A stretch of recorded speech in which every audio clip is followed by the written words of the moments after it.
Well, I uh, love that song here. Love the song where I can hear children singing. That always does my soul a lot of good. And I'm so exceedingly grateful to be present with every one of you today as what we're here to experience, which is being co-creators of this spiritually alive space of joy, which has been already so beautifully articulated as the conclusion of this season of Advent. Giving birth, giving birth to a new creation.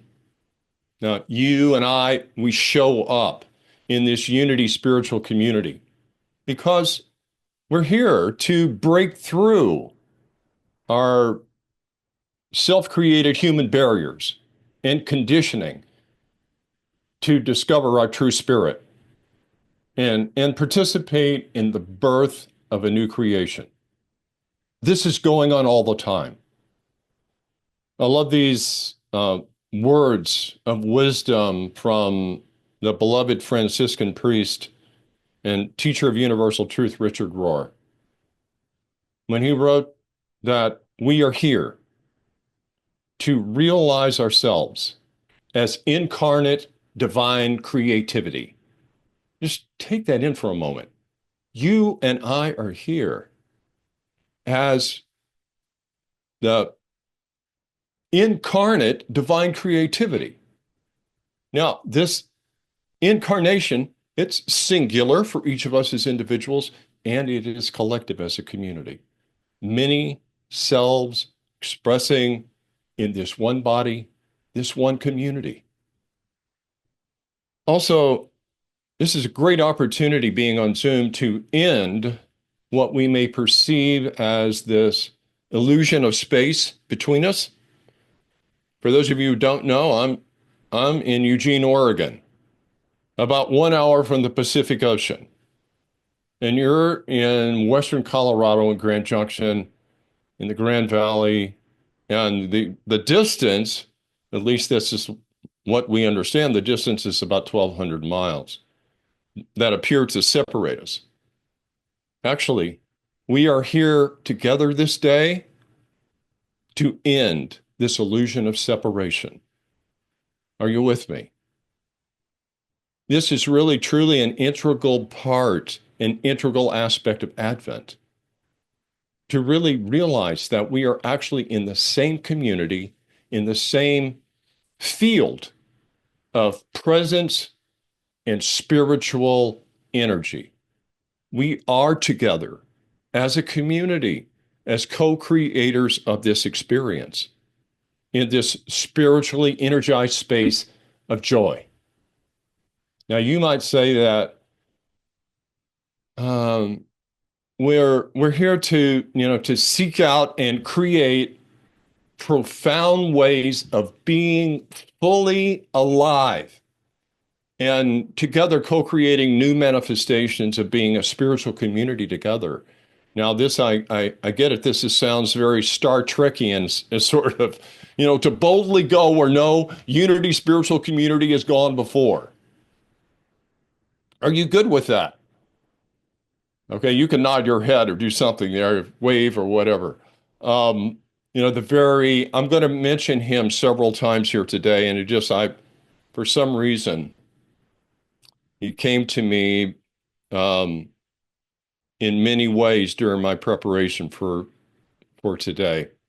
The very gifted and inspiring Sufi poet Rumi wrote, "If you put your soul against this ore with me, the power that made the universe will enter your sinew from a source not outside your limbs, but from a holy realm that lives in us." Oh, oh, thank you, Rumi. This is really revealing this truth that sets us free, that there is this holy realm that lives in us, and we can put our Again, our soul against this or together, to realize this together.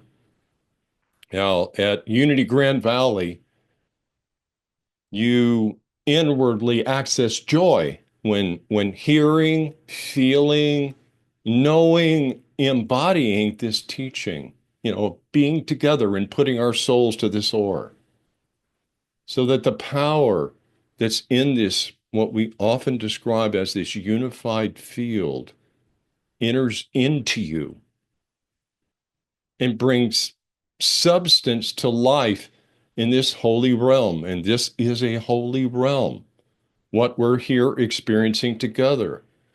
Now, I'm going to go retrograde here for a moment, going into the past. and and knowing that what we call the past and what we call the future are really all in the present. As we teach in Unity, one presence, one power, one timeless reality. Now, for me personally, my story of involvement with Unity began, or my joy fest, if you will, with Unity began 43 years ago when I first entered the Unity Church in Bozeman, Montana. And just a few years after that, it's actually 40 years ago, 1984, I was a part of a study group, and one evening after the study group was over, one of the people in the group came up to me and asked me the question, Ed, have you ever thought of being a Unity minister? And immediately my response was, no, I've never had that thought. Not only have I never had that thought, but that would be impossible. Number one, I'm terrified of public speaking. And number two, I could think of a thousand reasons why I could never do that. That was the end of that conversation. Then, literally 2 weeks later, another person in another group, after it finished, walked up to me and guess what? Out of the blue, asked me, Ed, have you ever thought of becoming a Unity minister? And of course, I was like, what? Somebody's asking me this question again. And immediately I responded, no, I can never do that, blah, blah, blah, blah, blah. That was the end of that conversation. Well, we know that when something comes to you twice like that from separate people, you need to begin to listen. And I began to listen.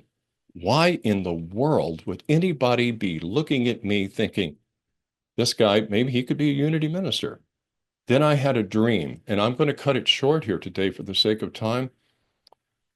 In this dream, the entire first half of the dream, I'm walking down a straight and narrow path, and I'm looking down the entire time. That's all I'm doing is focused on staying on this path. And then the path ends, and I'm on a precipice, literally. My toes are hanging out over the edge of a precipice, and when I peer over, I can't really see the bottom. It's like a bottomless abyss. And at that time, I was terrified of heights. And in the dream, immediately, I'm having this experience of, get back, get back.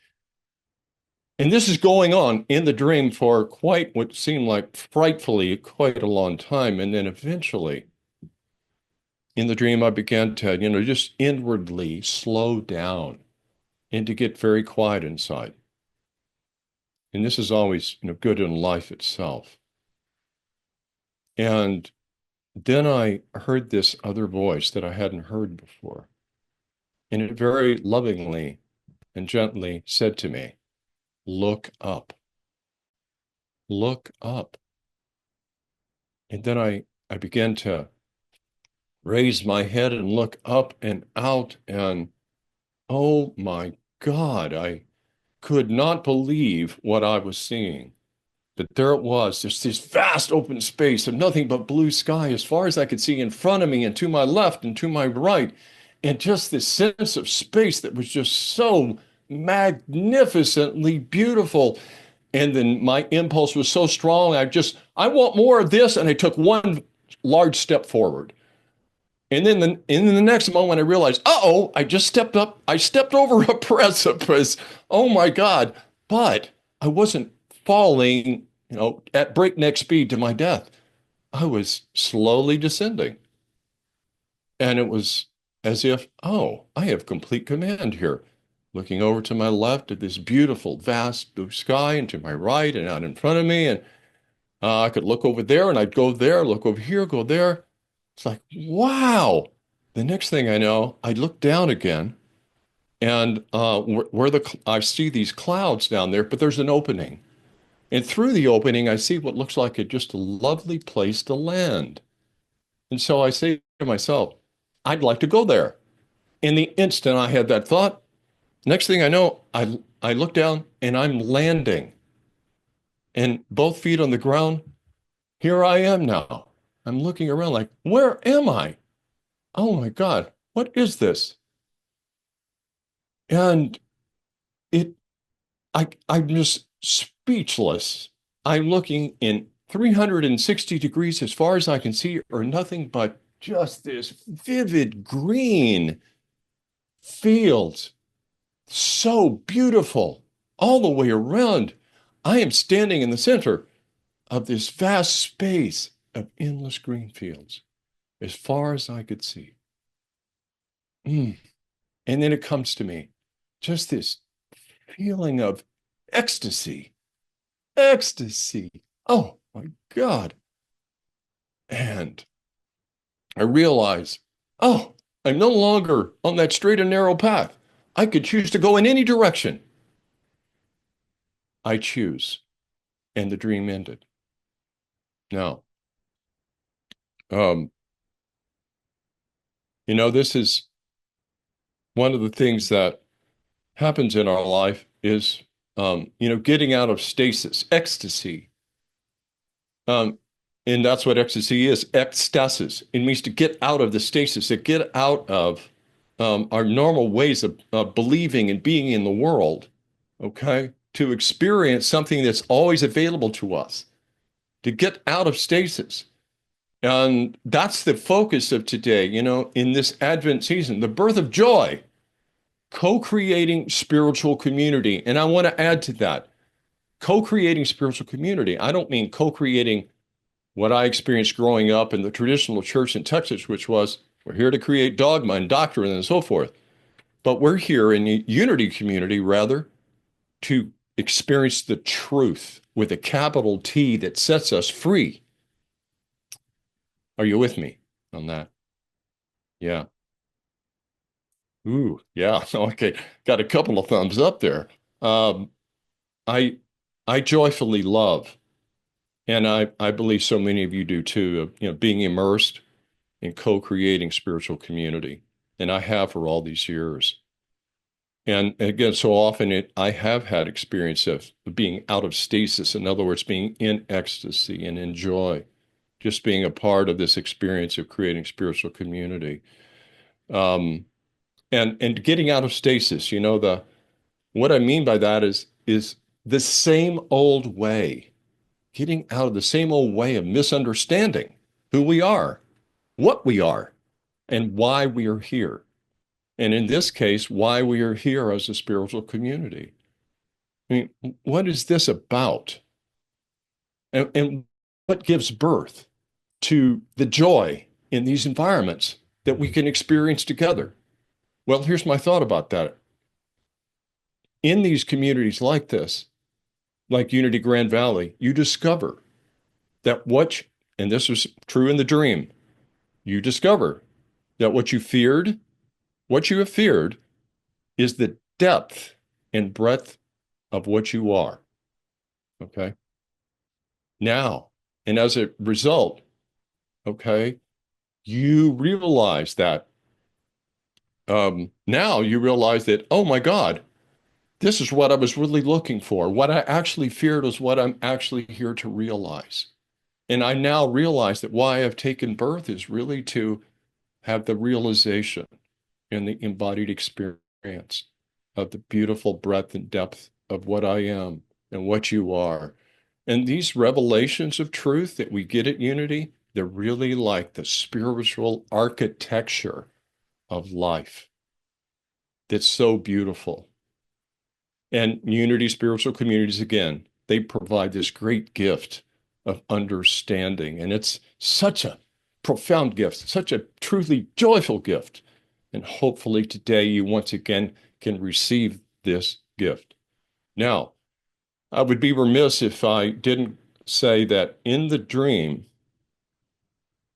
I am standing centered in this vivid green field all around me, 360 degrees. You may know this already. For thousands of years in Hinduism, the energy center, the energy center of the heart is called the Anahata, Anahata. I'm going to ask you to just bring your attention there to your heart space right now. Just to breathe into that awareness right now. Now, it has been seen and understood, again, in Hinduism, that the Anahata is vivid green, a vivid green color. Yes. And through this color, this 360-degree experience of, your heart, really. The birth of joy. There's the birth of joy in this. Co-creating spiritual community, especially this time of year, is actually when we willingly are entering into what it means to be and live from the core, the center of who and what we truly are. And living centered in the heart. This is something I've said 1,000 times in the last 25 years. 25 years ago, this particular teaching about the heart and the truth about it was just emerging for me when I was actually living in Grand Junction and at the Unity Center of Light spiritual community. And some of you may in this group today may remember that. I'm just still enormously grateful that this awareness of the heart has remained in my core all these years. And my understanding about the heart has just continued to deepen over time. Charles Fillmore, our Unity co-founder, he wrote that the heart is the visible expression of an invisible center of consciousness. The heart is the center from which the divine substance is poured forth. Woo! Wow. Now, we're reminded in this Advent season about, as already has been expressed here, about the inner powers of faith, hope, peace, love, now joy. And all this comes through learning and rearranging our intentions that the heart, is where the divine substance pours forth both individually and collectively in a spiritual community. Each Unity spiritual community, I firmly believe, is called to discover and resonate with its heart collectively. This is why an important piece of why you're here. So the heart-powered birth of a new creation. It fully comes into expression, and we become fully alive when we are immersed in this truth that is actually within us, not outside of us. This truth, which is uniquely embodied as you, each one of you here today. Now, Rumi, once again, bless his heart. Wow. He once again speaks to us when he wrote, quote, I have lived on the lip of insanity. How many here have lived on the lip of insanity? In other words, on the edge of insanity. Like in that dream, I'm on the edge of insanity. I have lived on the lip of insanity, wanting to know reasons. Knocking on a door. It opens. I've been knocking from the inside. Now, when I first heard this, I was like, what? What is he talking about? I'm finally getting it. Something like this. In other words, you and I are never outside the reality of unconditional love and blessing. Never. Now, once you, as a community of souls, Unity Grand Valley, gathers together and begins to breathe and be together in these truths as a community and puts roots down more deeply into the soil of this truth, then it will be crystal clear that life is always fully realized from the inside. Hmm. Yeah. The blessings and powers freely bestowed upon us from the beginning. The beloved teacher in unity that I had the good fortune of, who was a part of when I was at Unity School in the mid 80s, was a part of my experience there, Ed Rabel. He was a cherished teacher. Ed wrote, our role now, right now, is to be co-creators in our world. Stated quite simply, we are to be the conscious transformer of divine ideas into facts of life. All valid metaphysical truth teachings help us learn how to do this. This is why we come together in community, to learn how to do this. So the culmination of the Advent season, again, hope, faith, peace, love, is the ecstatic realization that we are designed, actually, to embody being conscious, divinely inspired transformers in our everyday experience. This is what Advent is about, giving birth to this incarnate, divine creativity, both individually and collectively as a spiritual community, many selves in this one body, this one community, co-creating and called to fulfill a human divine purpose in today's world. Right now, showing up in an environment like this, Unity, Grand Valley, spiritual community, and all these other, beautiful Unity communities around the world, you know, it helps you, to pass through your own wormhole. In other words, really, you're there because it helps you pass through this inner passageway, which is your sort of this transformational territory that is within you. This and the truly, heartfelt and heart-centered, co-creating, co-loving, co-joyfully being together in a spiritual community. This is what you have the opportunity to experience and to love and celebrate. Unity's almost, by the way, for those of you who don't know, Unity's almost 75-year presence in Grand Junction. I had to look that up. Started with a small study group there in 1950. Mabel and Dean Donaldson. So again, we're all designed to be co-creators of what is true with a capital T. And therein lies the birth of joy in you. You are a co-creator. And this is in all of us as a gathering of souls here.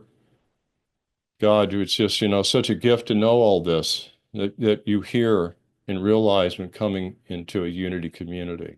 As Yeshua, the Great Way Shore pronounced in the Gospel of John, and you shall know the truth, and the truth shall set you free.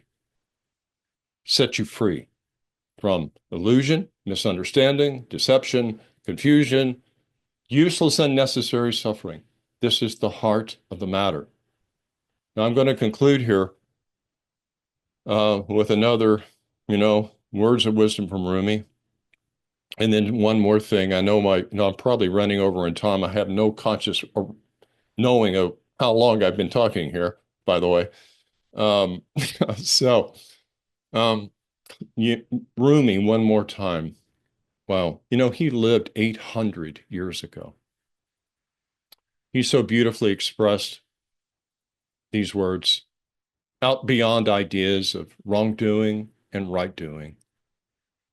There is a field. I'll meet you there. And by the way, thank you for meeting me here in this field. When the soul lies down in that grass, the world is too full to talk about. Hmm. Amen to that. And finally, today, on this topic of joy, and I'm thinking of my 43 years in unity, actually my 48 years in New Thought since 1976 when I first attended the Mile High Church of Religious Science in Denver. Music. I could not speak to you today about joy without being aware of the music of my life and the music of our lives that we have heard and participated in and listened to that have inspired us and moved us in so many ways, creating such joy for all of us. And just Friday, I was at a local gathering here in Eugene in which we were chanting and singing together. It was led by a very good friend of mine, Lynn. And he and his singing partner had created a new song and he shared it. It was so beautiful. And guess what? The lyrics were a takeoff on the teachings of Rumi. So I'm going to share the lyrics with you today in closing because I feel it's appropriate. And it's entitled Everything is Music. We have come to a place where everything is music, dancing in a field beyond ideas of right or wrong. Though the instruments may burn, the melody will rise. We have come to a place where everything is song. We have come to a place where everything is holy. The ocean, the stars, every cell that we're made of, where the window in the center of our chest is always open. We have come to a place where everything is love. We have come to a place where everything is music. Meet me in a field beyond ideas of right or wrong, where the borders have fallen. There's nothing to divide, and the lines we draw between us dissolve into a song. We have come to a place where everything is music. And let's just take a moment here to be present to the gift of this most beautiful teaching. These words from my friend, the words of wisdom that have come to us through the ages, especially today. We are exceedingly grateful to be in this unity community, Unity Grand Valley. The gift of what it is, may we have the full realization now this morning, the precious nature of this gift that is being given to us, this community, the beautiful truth that it teaches, the gift of one another. We come together to know this truth that sets us free. There is just a waterfall of joy with us today, flowing through us,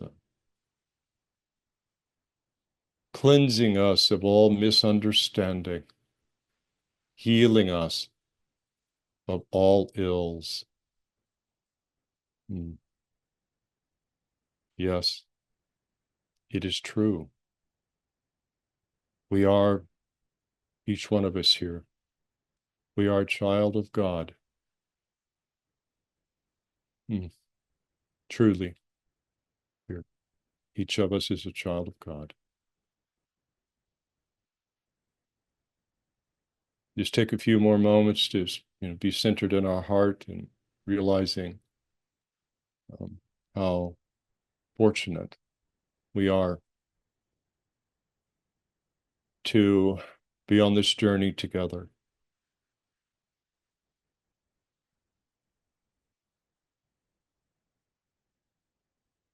Cherish this moment.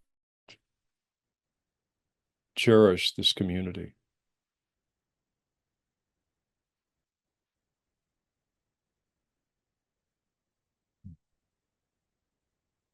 Thank you. Bless you. Until we meet again, God be with you. Thank you.